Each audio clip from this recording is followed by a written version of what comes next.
In this video, we will understand about length and breadth as a measurement unit available for a garment. To access the garment screen, log into SuperAdmin, navigate to Master, Garments. Now, let me take an example of carpet. This garment, carpet, is available under household category and its measurement unit is LB or length and breadth. While creating this garment, I have selected this measurement unit. Let us see how this length and breadth impacts the calculation or the order generation. I am creating an order and I am searching for carpet.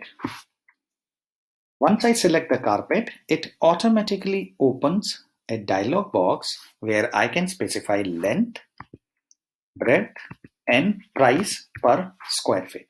Now, the calculation is done automatically. 5 multiplied by 6, 30. Price is 10 rupees per square feet. Total amount is 300. I click on done. If I want, I can specify the quantity too. I can click on add to order. Now the calculation is done automatically. The carpet size is 5 by 6. Its per square feet price is 10. 5 by 6 is 30. Multiply by 10, 300. There are 2 carpets, so the total amount is 600. I hope it explains you how the calculation for length and breadth or area is done automatically if we mark a garment measurement unit as length and breadth. Thank you.